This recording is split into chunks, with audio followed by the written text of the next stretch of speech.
Well, welcome everyone to End Times with Pastor Eric. It's great to be with all of you. Now today I want to answer the question, what is the coming of Christ? Specifically, we're going to be looking today at how the New Testament writers understood the term parousia. That's the technical term for the coming of Christ. And so today we're going to be looking at that very exciting doctrine. So if you've ever wondered how the New Testament writers understood the technical term parousia for the coming of Christ, today is going to be your day. So let's begin, because we've got a lot to explain today as we look at this exciting doctrine. Now, I want to begin by defining the premillennial timeline for you, at least the one that I use, so that you'll be acquainted with it now and in further messages. Now remember, we've already proven that both amillennialism and postmillennialism are unbiblical. And so we're going to be focusing, therefore, on the premillennial timeline, as you see on the screen before you. So let's begin by defining it. Notice I use the cross to refer to symbolically the first coming of Christ. And the first coming of Christ is, of course, a complex event, beginning, of course, with the virgin birth of Jesus, but it doesn't end there just on one day, does it? You go from the virgin birth to Jesus growing in wisdom and stature before the Lord as a child. He enters in as an adult into a 3-year earthly ministry, where he proclaims the gospel, he teaches the word of God, he does miraculous deeds proving his messianic credentials, he has a death, burial, and resurrection to remove the sins of the people, he ascends on high, seated at the right hand of God, fulfilling Psalm 110:1 at his ascension, and then he subsequently pours out his Spirit upon his people, and therefore that happens all in 33 AD, the end of it there. That culminates the church age. That's what I mean by the first coming of Christ. And I'm sorry, I should have said it's culminated by the church age. So the church age begins after the first coming of Christ. Okay, so the first coming of Christ I'm symbolizing by the cross. All right, so then the church age begins from there, and it goes on until the 70th week of Daniel. I'll explain that in just a moment. Now, sometimes the church age is referred to in Scripture as the time of the Gentiles, referred to by Jesus in Luke chapter 21, where Jesus talked about how Jerusalem would be trampled under the foot of the Gentiles until the times of the Gentiles would be fulfilled. Okay, so the church age, in some sense, is in a parenthesis between the 69th week of Daniel and the 70th. And I know there's a lot of theologians out there that disagree. They don't think there is an inherent gap in Daniel chapter 9, 24 through 27. I'll be proving in later messages there is, because Jesus, the Messiah, is to be in fact cut off after the 69th week, but prior to the 70th week. So how can there be no gap inherent to the text when the very crucifixion of the Messiah happens in the gap? Of course there's an intended gap by the writer of the scriptures, Daniel himself, in Daniel 9, 24 through 27. And I point that out because when we come to the second coming of Christ, I'll be laying out for you today that indeed it's actually a 7-year time period. Okay, so notice I have the second coming, or the parousia. That is synonymous with the last 7 years alluded to in Daniel 9, 24 through 27. Okay, the last 7 years called the 70th week of Daniel. All right, that's the parousia. And so why that's going to be revolutionary is I think most people think in their minds that the coming of Christ is simply a one-day event. Well, let's ask ourselves, was the first coming of Christ just a one-day event? Jesus came and it was all done? No, it was a complex event. The same is true with the second coming of Christ. It is a complex event, I believe, beginning with the rapture of the church, the subsequent wrath of God poured out, and then the return of Christ at the end to defeat the enemy surrounding Jerusalem and to establish his kingdom. The kingdom is called the millennial kingdom. It goes for 1,000 years. Remember, during that time period, Satan and his demons are bound. But after the end of the 1,000 years, this reign on the earth, Jesus will allow Satan to be loosed for a short time to lead a final battle called the Battle of Gog and Magog. You can read about that in Revelation chapter 20. There's this final battle. Jesus calls fire down from heaven, devours his enemies, sentences them all to the lake of fire. So this is where all unbelievers will be thrown into the eternal lake of fire. Therefore, only believers, we believers, enter into the eternal state, the new heavens, the new earth, the new Jerusalem being our stomping grounds as we reign with our great and gracious God forevermore. That is the basic premillennial timeline. And so I put this up here so that you'll understand why I denote my timeline the way I do. Specifically, this last time period refers to 7 years. The midpoint, the 3.5-year mark where the Antichrist will send himself up in the temple, is denoted by that middle mark. So in later messages, we will talk about the pre-tribulation rapture, post-tribulation rapture, mid-trib, pre-wrath. We'll be defining all of those are related to the 70th week of Daniel. Okay? But before we get into those discussions, we really have to define, I think, two essential definitions, which are number one, the parousia, that's the coming of Christ, and number two, the day of the Lord. All right? So what we're going to do today is we're going to begin by defining the technical term for the coming of Christ, the parousia. Now, when we talk about the parousia, the basic meaning in Greek means coming, and sometimes it means presence. Okay, and this term is very apropos for the return of Christ, because according to Revelation chapter 4 and 5, all of the wrath that comes upon the earth during this last 7 years comes from the throne room, namely from Jesus Christ. So whether it's the seal judgments, remember you have 7 seals, 7 trumpets, 7 bowls throughout Revelations chapter 6 to 19, they are all coming from the throne room, namely Jesus Christ, who is pouring that wrath upon the world in the throne room in Revelation chapter 4 and 5. So why am I saying this? My point is Jesus comes to rapture the church, and his presence, as it were, is there spiritually to judge his enemies by pouring his wrath out until he returns at the end of the 70th week to establish his kingdom. Now, as I talk about this idea of coming in presence, a little bit of a hermeneutic caution, a term doesn't always mean everything it can mean. That's one error that I can fall into, and anyone else can, to say, well, every time I see the term parousia, it means both coming and presence. That's not true. For example, when the term parousia is used of the Apostle Paul in 2 Corinthians 10:10, notice what it says. It says, for they say, this would be the scoffers, those who denied Paul's apostolic authority, they said his letters are weighty and strong, but his personal presence is unimpressive and his speech contemptible. Now, notice here, the term presence is parousia. But notice the focus is certainly on presence rather than coming. It would be absurd to say his personal coming is unimpressive and his speech contemptible. Okay, the focus is obviously on his presence. Let me illustrate this with another passage, 1 Thessalonians 4:15. This is in the context, remember, of the rapture, which you read about 2 verses later.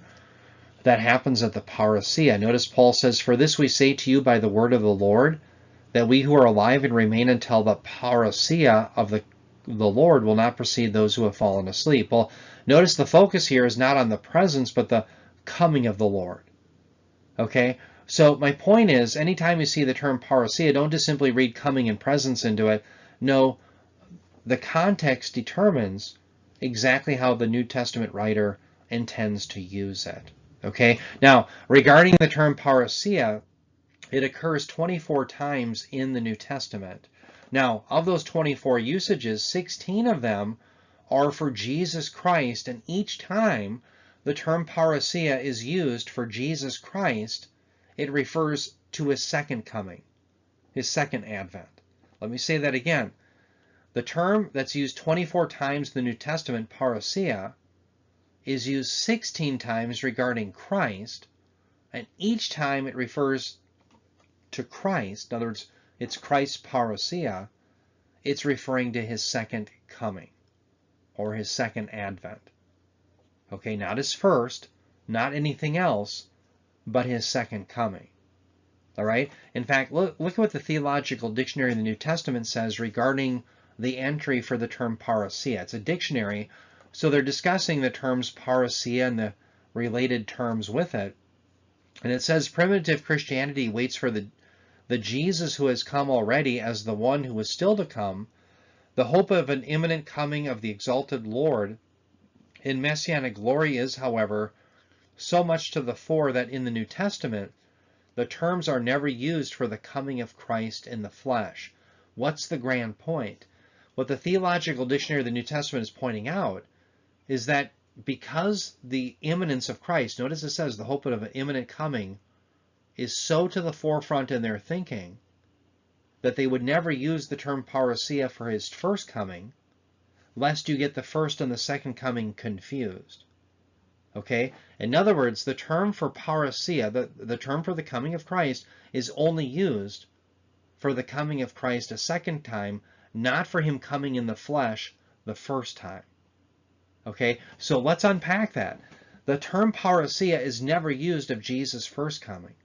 It is only used of his second. Okay? You can go to the bank on it. So for example, in 2 Peter chapter 1, verse 16, remember Peter's dealing with false teachers who denied the second coming of Christ. Notice what Peter said to them. He said, "For we did not follow cleverly devised tales when we made known to you the power and parousia, that is, the coming of our Lord Jesus Christ, but we were eyewitnesses of his majesty." I've heard in some Bible studies years past, someone will say, well, this is probably about the first coming of Christ. It is not. The term that's used there is parousia. The issue, as you will find out when you get to 2 Peter 3, is that false teachers were claiming that Jesus was not going to return. Peter's refuting that here. And he's claiming that the apostles didn't follow cleverly devised tales or myths when they made known the parousia, the return of Christ. They weren't making things up. Okay, this is a true doctrine. So the parousia, again, is reserved not for the first coming, but exclusively for the second coming of Jesus Christ. That's how it's used. Okay, now with that in mind, let's come to our third point today, and that is the parousia is a complex event consisting of many days. It is synonymous with Daniel's 70th week, or the last 7 years. So again, just as the first coming of Christ is a complex event, it didn't just all happen in one day, the parousia, or the second coming of Christ, is the same way. It is actually synonymous with the last 7 years. So what I want to first do is prove to you the first portion of my sentence. I want to show you that the parousia is a complex event with many days. Now, how do we determine that I'm right, Eric Dalma, who's just asserting that the parousia, the coming of Christ, is in fact not just one day, but a plurality of many days? Well, I'm going to show you some biblical data that I think suggests this very thing. First of all, in Matthew 24:37, remember Jesus now is answering, when will the 70th week come? He begins answering that in Matthew 24:36, and he refers to it as the parousia. He says, "For the parousia of the Son of Man will be just like the days of Noah." By the way, the point there of using the days of Noah is Jesus stressing the unknowability and suddenness of the event. He's not referring to sinfulness. Why? Because he talks about them eating, drinking, and giving in marriage. Is it sinful to marry in the New Testament? No. In fact, the Apostle Paul says those who prohibit marriage are teaching doctrines of demons. Okay? So certainly, we know he's not referring to sinfulness, but rather the suddenness. Okay, why? Because in Matthew 24:36, Jesus begins to explain when the parousia will be. In 10 different ways, he says, you can't know. No one knows the day or the hour. Okay? But I want you to see a very interesting parallel, and these are almost identical in the Greek. Luke 17:26, again, in an eschatological teaching.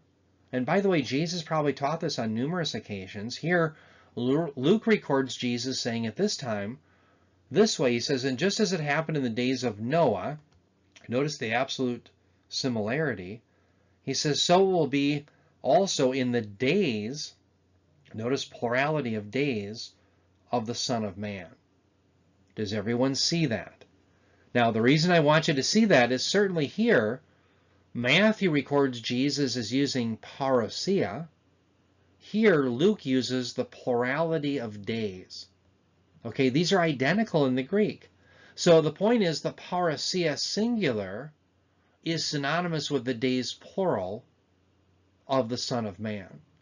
And what we're going to find out as we unpack the days plural of the Son of Man, being also synonymous with the parousia, is that's the final 7 years of Daniel's 70th week. So this right here proves that for the biblical writers, they understood the parousia singular as a complex event filled with the plurality of days. They are interchangeable. The days of the Son of Man is synonymous with the singular parousia of the Son of Man. They are synonymous. Okay, so right there we've just proven biblically the parousia isn't a one-day event. It's a complex event with many days. Not so says Eric Dalma, so says Jesus. Okay, so we have to go by what the scriptures are teaching us. All right, now let me handle the second part of this to show you that it is indeed synonymous also with the 70th week of Daniel. The parousia is synonymous with this last 7 years, the 70th week of Daniel. Let me show you why we know this. Remember, in the Olivet Discourse, and I'm claiming the Olivet Discourse is all about the 70th week of Daniel, and because it's also about the parousia and the 70th week of Daniel must be synonymous.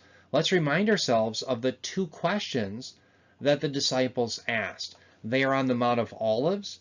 Zechariah 14 is in the background of their mind. Why? Well, because that is indeed the location of the final battle as the nations will surround Jerusalem.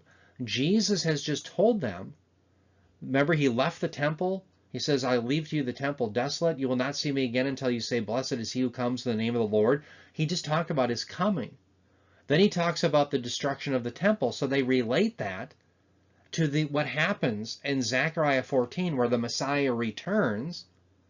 He sets his feet on the Mount of Olives and he destroys the enemy surrounding Jerusalem. That's more than likely what's in their mind. They're good students of the scripture. So the 2 questions they ask are related. The first part is, when will these things be? And as these things are defined in the Olivet Discourse, they are all the events within the 70th week of Daniel, the last 7 years. Now, notice that's the first question. When will these things be? And what will be the sign of your what? Your parousia. So the entire Olivet Discourse in Matthew 24 is about what? It's about the parousia, or remember Luke 17:26, the plurality, the days of the Son of Man. That's what it's about. So 2 questions. When will the parousia come? And what will be the sign of your parousia? That's really what they're asking. So what Jesus does in reverse order, in a chiasm, he answers the second question first. So from Matthew 24, verses 4 through 35, he answers what signs are inside the 70th week. So all of the signs that he gives you from Matthew 24, verse 4 through 35, are all inside the last 7 years. One of the greatest mistakes that you will find at, like, for example, you go to a prophecy conference, and 90% of all the prophecy teachers are breaking out the newspaper clippings saying, well, this must be this, and this must be this, in the Olivet Discourse. Well, they're making the mistake of believing the signs Jesus is referring to are occurring in the church age.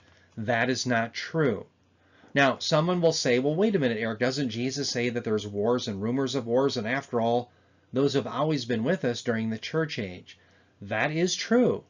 However, the wars that Jesus is referring to end up destroying 25% of the earth, according to Revelation chapter 6, verse 8. Through sword, famine, pestilence, and wild beasts. Remember, all of those are a result of warfare. That's what sets the whole thing up. According to Revelation chapter 6, 8, the wars in the 70th week of Daniel at the very beginning destroy a quarter of the earth's population. The worst death toll that has ever occurred to humankind due to warfare was the Second World War. 3% of the population died. The opening wars in the 70th week of Daniel will be 8 times worse than World War II. That's how they function as signs. Every single sign Jesus gives you from Matthew 24, 4 through 35 are all within the 70th week of Daniel. Why?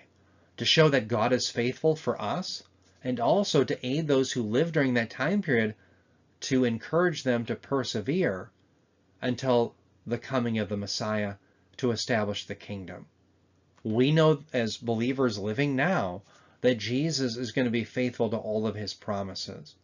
So that's why when you get to Matthew 24:15, Jesus says, so when you see the abomination that causes desolation spoken by Daniel the prophet, what is he referring to? He's referring to that event when the Antichrist sets himself up in the temple, declaring himself to be God at the 3.5-year mark. Well, that's not in the church age. That's in the future 70th week of Daniel. Okay? So that's why we know all of the signs are related to the 70th week. So remember, what was the question? The question is, what is the sign of your parousia?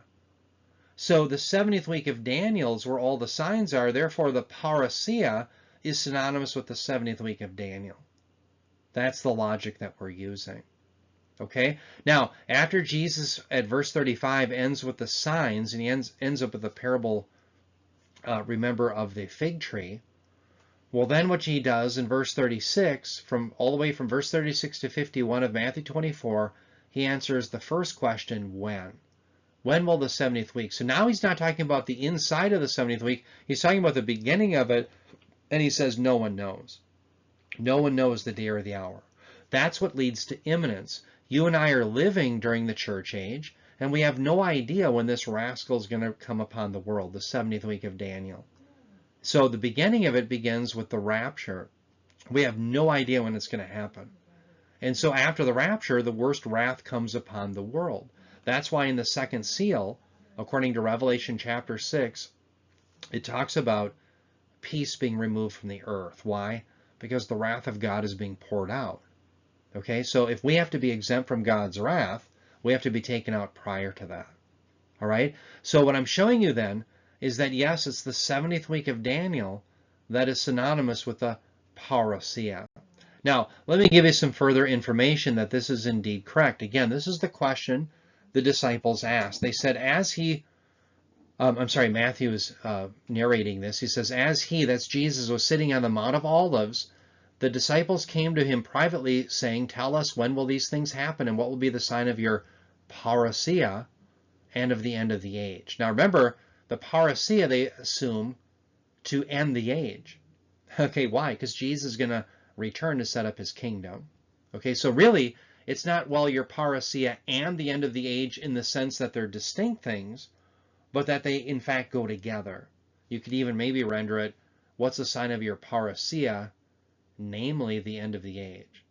Okay, but I would probably preserve it with the and. Okay, so the point is, the coming and the end of the age are directly related. Okay, so that's the question. Again, I just outlined in the previous slide how he answers those things, but what I'm going to do is focus on the signs in Matthew 24, 4 through 35 that Jesus focuses on inside the parousia, inside the last 7 years of Daniel's 70th week. So first of all, Jesus says in Matthew 24, 4 through 5, that false Christ would arise. Remember, according to Revelation 17, there's going to be a confederacy of 10 nations, or false leaders, false Christ, that end up vying for power. These are the 10 toes that you read about in the book of Daniel. These are the 10 nations, according to Revelation 17, that give their allegiance to the one, the beast, the Antichrist, the man of lawlessness. Okay? So Jesus focuses on the many that give their allegiance to the one. At the first seal in Revelation 6, 1 through 2, the focus is on the one, namely the Antichrist. But that's what Jesus is referring to. So Jesus is really referring to the same thing that happens in the first seal in Revelation chapter 6, the very beginning of the 70th week of Daniel. Okay? Well then, Matthew 24, verses 6 through 7, Jesus talks about wars and famines. Now, why is that important? Well, because by the time you get to the fourth seal, we lose in the second seal in Revelation 6, peace is removed from the earth. But by the time you get to the fourth seal, you have sword, which is warfare, famine, pestilence, wild beasts, that end up killing a fourth of the earth, as I mentioned earlier. Okay? And that's why they function as seals. The devastation is so grand that it's 8 times worse than what you saw in World War II at the very beginning of the 70th week of Daniel. And it gets worse from there. Okay? So when you get to Matthew 24, 8, Jesus says all of these things are the beginning of birth pangs. the term birth pangs, odin in the Greek, is a semi-technical term that's used by Jesus to refer to the beginning of the day of the Lord. Now, how do we know that? Because that's how Isaiah used it in Isaiah 13:8, the Septuagint. Okay, it's referring to the birth pangs associated with the beginning of judgment. The reason why birth pangs are so apropos is because they come suddenly, just as Paul said, 1 Thessalonians 5:3. When my wife and I were expecting our first child, we were watching, this is, by the way, before there was issues with Bill Cosby. We didn't know any troubles. There was no news, but we were watching Bill Cosby. We always got a chuckle out of his comedy routine, and we were laughing it up in bed, and all of a sudden her water broke. Suddenly, without warning, labor pains started to begin. Okay? So the way to think of it is we in the church age have pregnancy, but the labor pains come on in the 70th week of Daniel. What will be birthed after the 7 years is the Messianic age. That's the imagery that the biblical writers are using. So these birth pangs are synonymous with the day of the Lord. Not so says Eric Dalma, but so says the Apostle Paul. 1 Thessalonians 5:3 says that the day of the Lord will come suddenly. He says, like labor pains. Okay? So that's what Jesus is referring to. The beginning of the 70th week of Daniel is also the beginning of the day of the Lord. It's also what? It's the Parousia, the beginning of the Parousia. Now, when we get to Matthew 24:9 through 14, Jesus now begins to talk about the last 3.5 years. So from verse 4 all the way to 8, he's gotten you through the first 3.5 years of the 70th week of Daniel, the last 7 years. Now he's going to bring you from the midpoint to the last 3.5 years of the 70th week of Daniel. So does everyone follow me? I want to make sure. Matthew 24:4 all the way to verse 8, he brought you through the first 3.5 years of Daniel's 70th week. That's the beginning of birth pangs. At the midpoint begins the Great Tribulation. Jesus gives an overview of that from Matthew 24:9 all the way to verse 14. He talks about this Great Tribulation. There's going to be great persecution.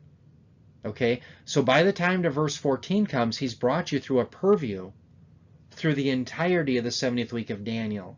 From Matthew 24:4 to verse 8, he's brought you through the first 3.5 years.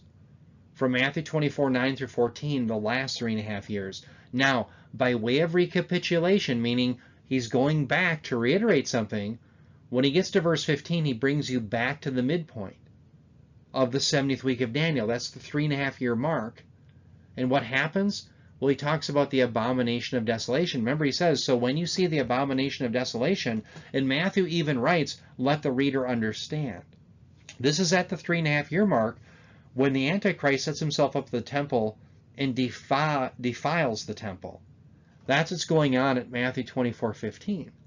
Okay, so it's by recapitulation he defines the abomination of desolation. That isn't in the church age. That's in the future 70th week of Daniel. It's at the midpoint of it. Well, then he describes in great detail the Great Tribulation, the last 3.5 years. So much so that he says, pray your flight isn't on the Sabbath. Stop there. Notice how Israel-centric this is. Would it matter if, in fact, this happened on the Sabbath in Minnesota? No, everything's open on Saturday. Remember, to Jesus, Sabbath is on Saturday. So what's happening is he's warning about hopefully this won't happen on Sabbath. Why? Because if you go to Israel, everything's shut down. You're going to have a very difficult time when this comes about upon the world. And in fact, remember he says those who are in Judea are to flee to the mountains. Remember in Matthew 24:21 through 22, Jesus says, upon the world will come such tribulation such as never occurred, nor ever will. In other words, it's the worst time period ever. In fact, he says if those days not be cut short, no flesh would survive. Okay, so it's the worst time period ever. If he doesn't cut it short, in other words, if it didn't remain at 7 years total, nobody would even survive it. That's how bad this time period is. And again, he's focusing on the last 3.5 years of the 7. Okay, so it's the worst time period ever. Dear ones, the worst time period, again, didn't happen in 70 AD. Okay, when remember, the Revelation talks about a third of the world being killed by a demonic horde according to Revelation chapter 9. Did that happen in 70 AD? No. Therefore, 70 AD isn't the worst time period ever. This is talking about a future time period, something that's never occurred in the world yet. That's why we know Daniel's 70th week is still in the future. Okay? Think about it. Almost 1 million Jews died in 70 AD. It was horrific.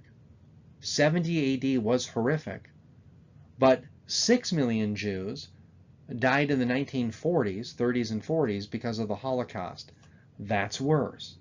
What's being described in the book of Revelation is even worse than that. So because you can only have one worse time period, and Revelation is describing things that have never occurred in history, we know this has to be the future. Are you with me?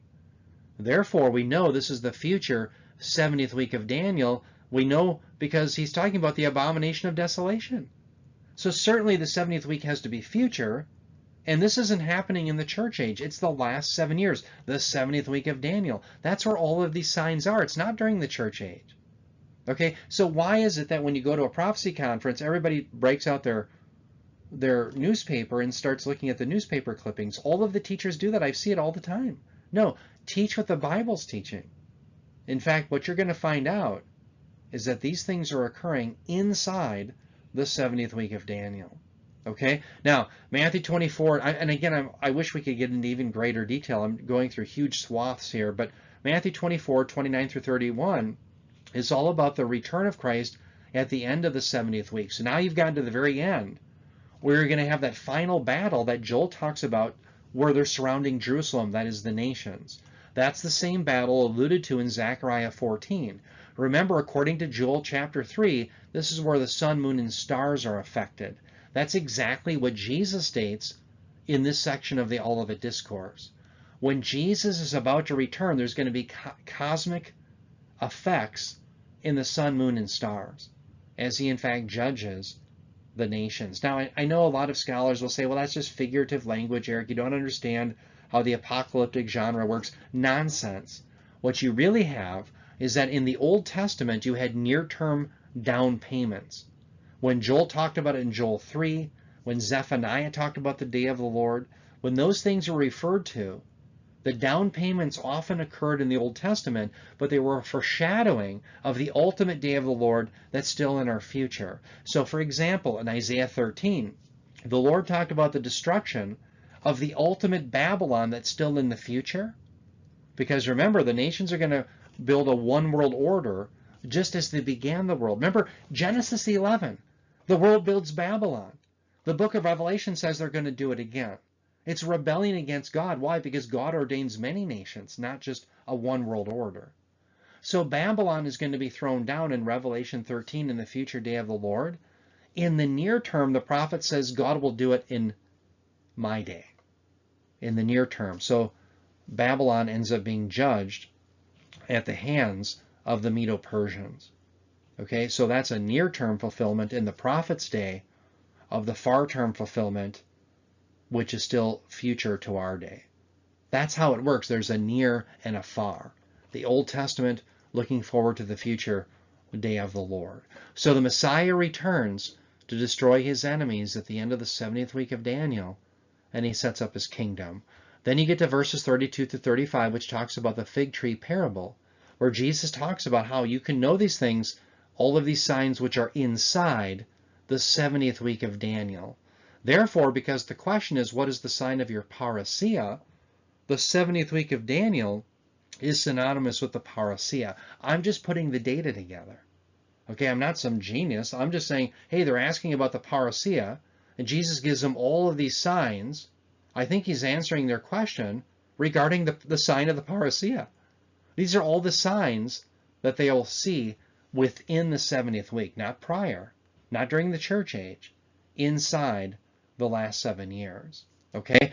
Now, what I want to show you then is the parousia is used in Matthew 24:3, Matthew 24:27, Matthew 24:37, Matthew 24:39. Do you know why?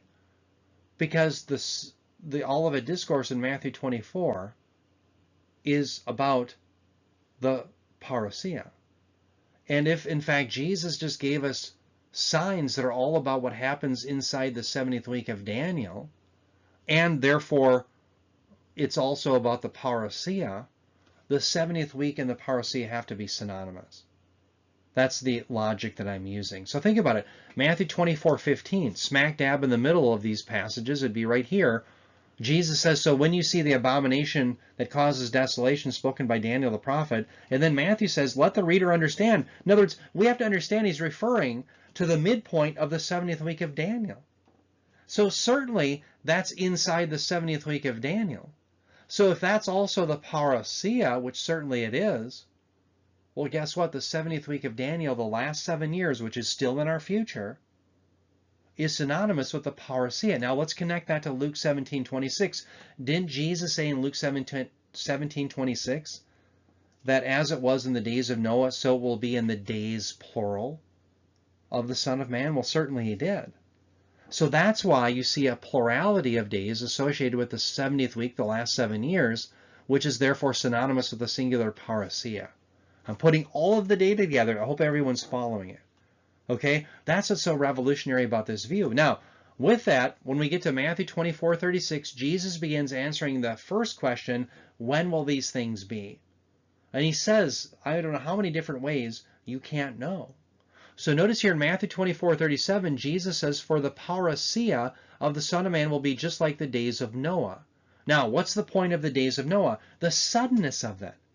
The suddenness, notice he says, for as it was in the days of Noah, for as it was in the days before the flood, they were eating and drinking, marrying and giving in marriage until the day that Noah entered the ark.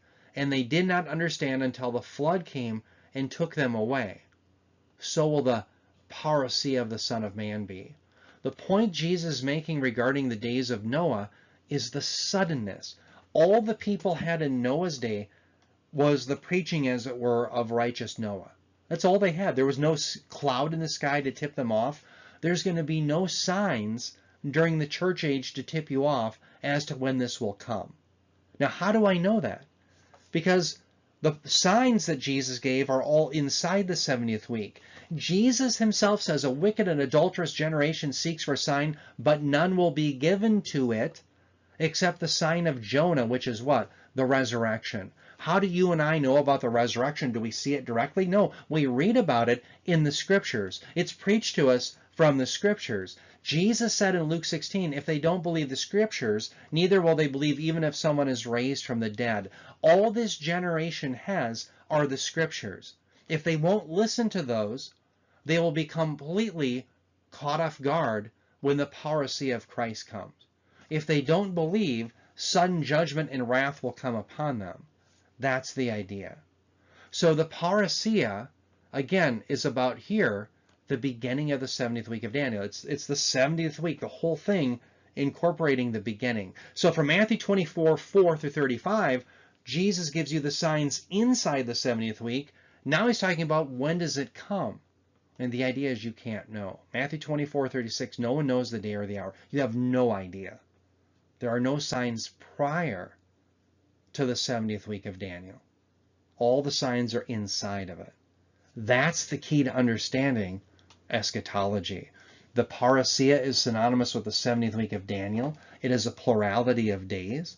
It's not just one day. The first coming wasn't just one day, was it? Well, why would we think the second coming is? Especially when Jesus says in Luke 17:26, he says that it's the days plural of the Son of Man. That is synonymous with the parousia of the Son of Man. Okay? So that's what's going on here. Now, let's look at our handy-dandy timeline again. What we're going to see here is that since the parousia is the entire last 7 years, it contains both the rapture and the destruction of the Antichrist. In other words, what I'm saying is I believe the rapture here happens at the beginning of the 70th week, right? And then the destruction of the Antichrist happens at the end of it. But both can be described as the parousia. Why? Because it's within the 70th week of Daniel. In other words, it's the beginning and the end of it. So, for example, we look at 1 Thessalonians 4:15-16. Notice Paul says this. He says, for this we say to you by word of the Lord, that we who are alive and remain until the parousia of the Lord will not precede those who have fallen asleep. For the Lord himself will descend from heaven with a shout, with the voice of the archangel, with the trumpet of God, and the dead in Christ will rise first. When does that happen? It's at the Parousia. The very next verse, if we had time or room to put it on, verse 17 of 1 Thessalonians 4, refers to the rapture, harpazo, being caught up. Okay, so the rapture happens at the Parousia. That's at the very beginning. Okay, now, the reason I say that is notice 2 Thessalonians 2:8. It says, then that lawless one will be revealed, whom the Lord will slay with the breath of his mouth and bring to an end by the appearance of his Parousia. Well, that happens at the end of the 70th week. But the reason why we can refer to that as the Parousia, right here at the end, and the rapture, the Parousia at the beginning, is because the Parousia is the entire 70th week of Daniel. That's the idea that I want you to see. That's what's so revolutionary. Once you start understanding that the Parousia is a plurality of days, it's not one day. If you think it's one day, you don't understand the biblical data. You'll never get it. You'll be out in right field. You're not catching on to what the biblical writers are teaching you. Jesus says in Luke 17:26, it's the days plural of the Son of Man. Matthew 24:37, it's the Parousia singular of the Son of Man. They're synonymous. The Parousia singular that we see here is synonymous with the days plural of Luke 17:26. Well, which days? Well, I've just showed you through our reading of the Olivet Discourse, the Parousia is the entirety of the 70th week. So whether you talk about the beginning of it, which is the rapture passage, or the end, the destruction of the Antichrist, it's all part of the Parousia. Now it's no longer an enigma. Now we can't say, well, how can he destroy the Antichrist here and yet rapture here? That's why so many thought, well, the rapture, that event, and this event must be at the same time, because they think it's one day. That's what the post-tribulationists reckon. But no, the Parousia is the entirety of the 70th week. You can talk about the beginning or the end or anything in between. It's all part of the Parousia. It's a 7-year complex event. That's what we have to have in our minds. Okay? Now, with that, let's come to number 5. The Parousia is also the beginning of the day of the Lord. I'll begin to lay out what the day of the Lord is, perhaps one of the most important doctrines to understand from both the Old and the New Testament. The Parousia and the day of the Lord are therefore imminent events and will come suddenly like labor pains and like a thief. Okay, let me show you what I mean. Notice here, Jesus says in Matthew 24:43, regarding his Parousia, he says, but be sure of this, that if the head of the house had known at what time of the night the thief was coming, he would have been on the alert and would not have allowed his house to be broken into. So notice regarding Jesus' Parousia, he uses the term thief.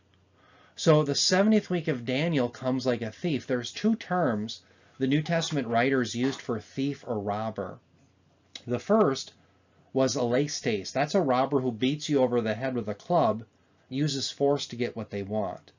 The second term that was used for thief was kleptes. It's the term that we have kleptomania from. If you're a kleptomaniac, you're one who can't stop stealing. You're addicted to it, as it were. Okay? A kleptes, that thief, uses stealth. So the emphasis on his Parousia coming like a thief, kleptes, is stealth. Why? Because remember, the beginning of the Parousia happens at the beginning of the 70th week. There are no signs in the church age. Remember, all the signs Jesus gave were inside the 70th week. Okay, so there's no sign in the church age to tip you off as to when the 70th week will come. That's why Jesus said, a wicked and adulterous generation seek for a sign, but none will be given to it except the sign of Jonah, which is what? The resurrection. Jonah was dead for 3 days for all intents and purposes in the belly of the fish, and then yet he lived. Jesus was dead in the ground, literally, buried, and yet bodily rose on the 3rd day. That's the only sign the world is given, and how do they know it? From the Scriptures. That's the only sign we have during the church age. All the signs Jesus talks about in the Olivet Discourse from Matthew 24, verse 4, all the way to verse 35, are found inside the 70th week of Daniel. Okay, so that's how the beginning of it, the Parousia, can happen like a thief. Okay, well, what's very interesting is Paul talks about the day of the Lord, and 1 chapter prior to 1 Thessalonians 5, he's talking about what? The rapture. The rapture in 1 Thessalonians 4 in the parousia is related to the day of the Lord. So 1 Thessalonians 5, 2-3 says, "For you yourselves know full well that the day of the Lord will come just like" what? A thief. Oh my goodness. Let's make a connection. Notice we have thief here about the parousia. Now we're talking about the day of the Lord. It comes also like a kleptes, a thief. The emphasis is on stealth. Okay? So wait a minute. If the parousia preceded the day of the Lord, that would tip you off as to when the day of the Lord would come. So if the parousia came before the day of the Lord, well, then the day of the Lord wouldn't be like a thief. But if the day of the Lord came prior to the parousia, then the parousia wouldn't come like a thief. One would precede the other, would tip you off. Well, the point is they both happen simultaneously. Therefore, the beginning of the parousia is also the beginning of what? The day of the Lord. The day of the Lord isn't one day. It's a broad period of time. We'll be laying this out in the next message. Okay? Now, the day of the Lord comes just like a thief in the night. Let's do another connection. Verse 3. Paul says, while they are saying, by the way, the they there are the unbelievers upon the earth during this last 7 years who are incurring the wrath of God. But he's focusing here on the beginning of the 70th week. He says, while they're saying peace and safety, then destruction will come upon them suddenly like labor pains. Okay, upon a woman with child, and they will not escape. Now, let's talk about this for a moment. Remember, after the opening seals in the 70th week of Daniel, peace is taken from the earth. So says the Apostle John in Revelation chapter 6 at the second seal. Peace is removed from the earth. Well, the world can't be saying peace and safety when they have no peace and safety. It's a declaration, really. They're declaring that they have it. In some sense, it's like a boast. Okay, so you can't have peace and safety after the beginning of the 70th week. Why? Because all of that's been removed. You have the worst warfare ever in the history of the world. So notice he likens this to what? Labor pains. Now, why is that important? Listen carefully. Jesus says in Matthew 24:8 regarding the beginning of the first 3.5 years, he says they're like labor pains. The same term that Paul uses, odin. Where did Paul get it? He got it from Jesus. Jesus is taking it from Isaiah 13:8. Talking about what? The day of the Lord. So the labor pains are associated, according to Jesus in Matthew 24:8, with the 70th week of Daniel, which is synonymous with what? The parousia, which here is synonymous with what? The beginning of the day of the Lord. Brothers and sisters, when we start seeing this, it becomes overwhelming that the beginning of the 70th week of Daniel is the beginning of the parousia, and it's the beginning of the day of the Lord. The day of the Lord in both the Old and the New Testament, the ultimate one that would come, was a time period in which God would finally and forever save his people. We would always be secure after that point. And yet he would always finally and forever judge his enemies. It would begin. And that judgment that begins in the 70th week would one day culminate in the lake of fire, where they're thrown into the lake of fire forevermore. Okay, so again, next time we're going to focus on the day of the Lord. Again, it's not just one day. You have to understand something called the broad day of the Lord. We're going to explain what that means. Okay, but let's finish here on our last slide, talking about labor pains in the parousia. Again, Jesus says in Matthew 24:8, but all these things are merely the beginning of birth pangs. What's he describing? He's describing the first 3.5 years of Daniel's 70th week. That's what he's describing. Well, very interesting. Paul talks about labor pains regarding what? The day of the Lord. We just saw that. So he's using the identical term, odin, odin. They're both referring to the same time period. The beginning of the 70th week of Daniel is the beginning of labor pains. Again, the church age, we're pregnant. The labor pains come upon in the 70th week. What is birthed in the millennial kingdom is the Messianic age. That's the imagery that the biblical writers had. Okay, now let me throw out a challenge. Of course, I can't help myself. I have to do this. Let me give you a challenge to post-tribulationalism. Remember, post-tribulationalists say the parousia is one day. It's at the very end here of the 70th week of Daniel. Typically, that's what they'll hold to. And so they believe it's a one-day occurrence. And yet, let's think about some of the problems with post-tribulationalism. Number one, how can 7 years of the worst wrath happen, and yet the destruction is sudden? Remember, the post-tribulationalist says all of this is going to occur, the parousia, the day of the Lord, the worst wrath ever, on this last day. Okay?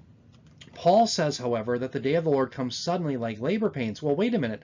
We know that the last 7 years is the worst time period ever. So says Jesus, Matthew 24:21-22. He says, the world will receive the worst tribulation such as never occurred nor ever will. He says, unless those days be cut short, no flesh would survive. So bad is it during this time period that at some point in the 70th week, you lose a third of humanity, according to Revelation chapter 9, to the demonic horde. A third of the ships are burned up. A third of the sea turns to blood. This is terrible. You're going to have hailstones as heavy as 100 pounds. There'll be earthquakes that are so unbelievable, you'll have huge topographical changes to the earth.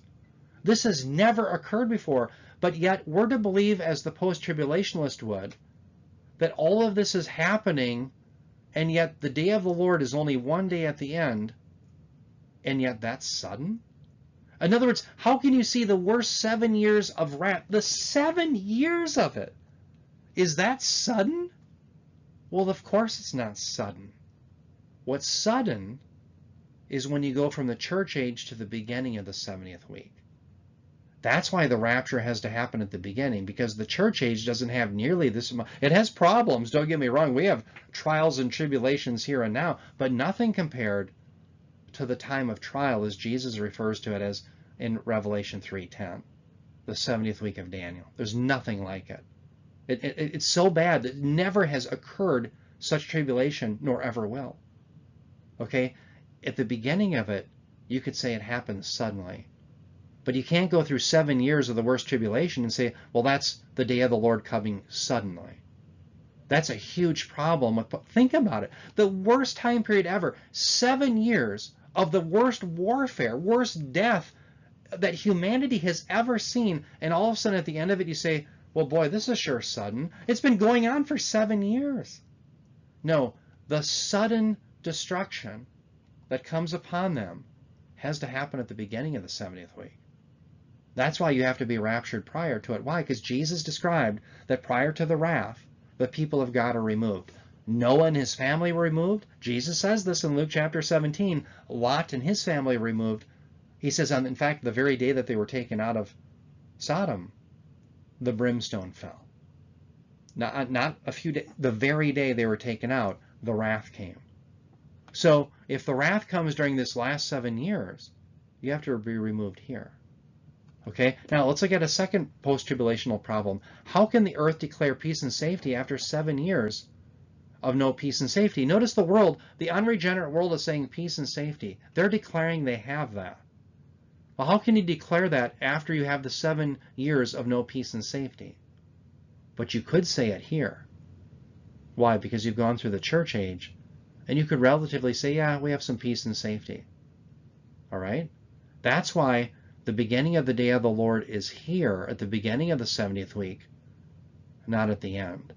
The post-tribulationists want you to believe that all of these problems, the day of the Lord, the parousia, the rapture, all occur in one day at the end of the 70th week of Daniel. It doesn't make any sense. How can you go through 7 years of the worst warfare ever, the worst time period ever, and the world saying, well, we have peace and safety? No, it doesn't work. But you could say it at the beginning. No, the beginning of the 70th week of Daniel is where the rapture occurs, and it's where the beginning of the day of the Lord is. The 70th week of Daniel, dear ones, is going to come upon the world suddenly. There's no warning to it. It begins with the rapture of the church, the removal of God's people. There's nothing secret about the rapture. The rapture will be a visible thing for all to see. People say, oh, you believe in a secret. I don't think there's anything secret about the rapture. The fact is, people will see miraculous deeds done by God, and they still will not repent, all the way through the book of Revelation.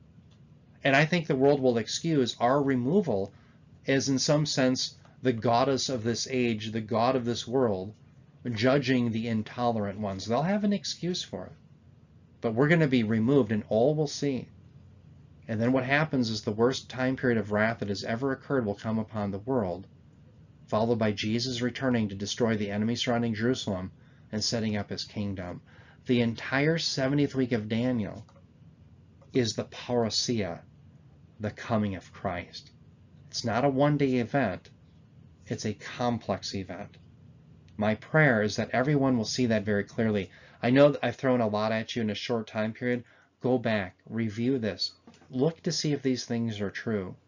Because once you see that the Parousia is in fact the 7-year future 70th week of Daniel, the scriptures open up. All of a sudden you're not locked into, well, the Parousia, the coming Christ, is just one day, and nothing makes sense. It's all topsy-turvy because you can't understand how all of this can happen in one 24-hour period. No, the Parousia is the 70th week of Daniel.